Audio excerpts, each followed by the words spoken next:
Jalan tol atau jalan bebas hambatan adalah suatu jalan yang dikhususkan untuk kendaraan bersumbu dua atau lebih.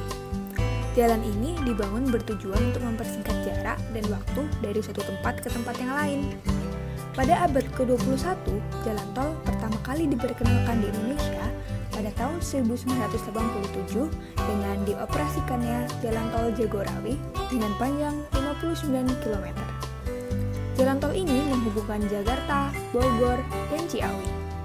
Hingga saat ini, jalan tol di Indonesia tersebar di beberapa provinsi yang berada di Pulau Sumatera, Jawa, Bali, Sulawesi, dan Kalimantan.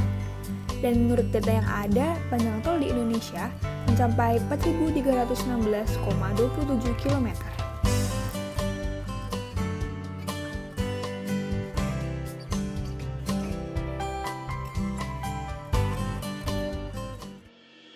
Assalamualaikum warahmatullahi wabarakatuh.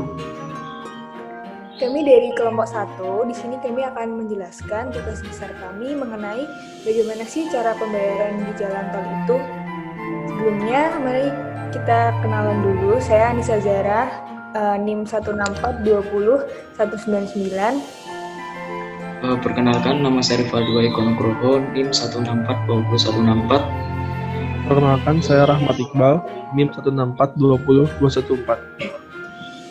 Oke, pertama-tama ini akan dijelaskan secara umum gambaran bagaimana sih program ini.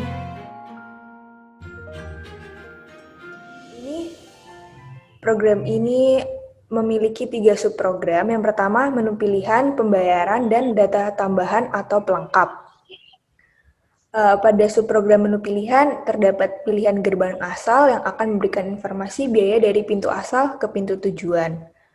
Yang kedua, ada subprogram pembayaran, yaitu perhitungan saldo dan biaya yang harus dibayarkan, yang akan menampilkan jumlah sisa saldo.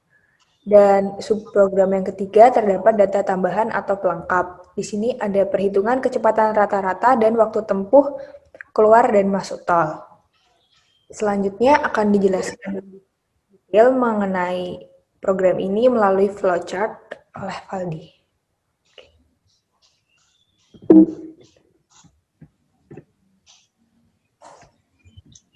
Oke, saya akan menjelaskan tentang flowchart yang telah kami buat. Yang pertama, mulai, kemudian di program akan menampilkan daftar gerbang asal beserta biaya dan jaraknya, kemudian adanya input kode gerbang asal, kemudian ada input waktu tempuh. Nah, input waktu tempuh ini kemudian akan dimasukkan ke dalam fungsi yang terlepas dari fungsi main atau fungsi utama, yaitu sebagai fungsi kecepatan rata-rata jarak waktu tempuh. Kemudian kita akan melakukan input saldo pada tahap berikutnya. Kemudian ada percabangan lagi.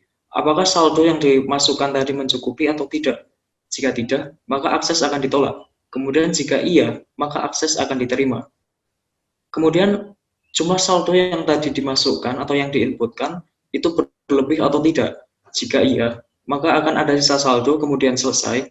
Jika tidak atau 0 rupiah, maka langsung selesai atau tidak ada sisa saldo. Lanjut. Kemudian ada fungsi kecepatan rata-rata. Di sini kami fungsi kecepatan rata-rata ini itu terlepas dari fungsi utama atau fungsi main. Kemudian fungsi kecepatan rata-rata ini didefinisikan sebagai jarak per waktu yang kemudian nanti akan di-return ke fungsi utama kembali. Terima kasih. Bagian selanjutnya dipersilahkan. Oke. Selanjutnya akan dijelaskan oleh Iqbal bagaimana program ini lebih detailnya lagi. Baik, jadi sekarang saya akan menjelaskan tentang source code dari gerbang tol tersebut. Yang pertama, saya mendeklarasikan float kecepatan di awal yang berisi jarak dan waktu tempuh. Lalu di fungsi utamanya ada deklarasi saldo, harga, sisa, kode asal, waktu tempuh, hasil, dan jarak. Lalu di output pertama adalah daftar jarak dan harga gerbang tol tersebut. Lalu input yang pertama adalah akan ditempelkan kartu seperti gerbang tol biasanya. Setelah tempel kartu tersebut, informasi saldo, kode gerbang asal, dan waktu tempuh akan diinput secara manual. Lalu Jika kode asal tersebut 1, maka akan sesuai dengan harga yang tertera di atas. Begitu juga dengan seterusnya, kode asal 2, 3, 4, dan seterusnya. Yang akan diproses adalah harga, jarak, dan hasil kecepatannya yang menggunakan fungsi yang akan dibuat nanti. Lalu, outputnya adalah seperti ini. Jika 1 akan tertulis baros parser, 2 parser koja parser, dan seterusnya. Lalu akan muncul kecepatan rata-rata dengan hasil yang tadi sudah diproses, biaya, sisa saldo dengan menunjukkan saldo dikurangi harga. Lalu, itu jika saldo tersebut mencukupi. Jika saldonya lebih kecil dari 0 atau tidak mencukupi, akan muncul seperti berikut. Lalu di bawah ada fungsi yang digunakan untuk mencari kecepatan, yaitu 60 dikali jarak dibagi waktu tempuh. Karena waktu tempuh yang digunakan adalah dalam menit. Sekarang saya akan mencoba untuk run source code-nya.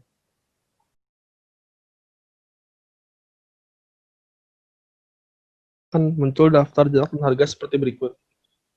Yang pertama, setelah daftar harga dan jarak tersebut, akan diminta input saldo. Misalkan saldonya 70.000.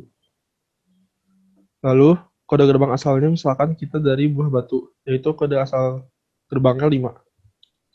Lalu waktu tempuhnya misalkan kita hanya 20 menit, dan akan muncul output seperti berikut. Buah Batu parser, kecepatan rata-rata 42 km per jam, biaya, sisa saldo, dan selamat jalan karena saldonya mencukupi. Sekian source code-nya, saya kembalikan ke Anissa. Ya, jadi sekian pembahasan dari program yang telah kami buat. Semoga apa yang kami jelaskan bisa dimengerti. Oke, sekian dari kami. Wassalamualaikum warahmatullahi wabarakatuh.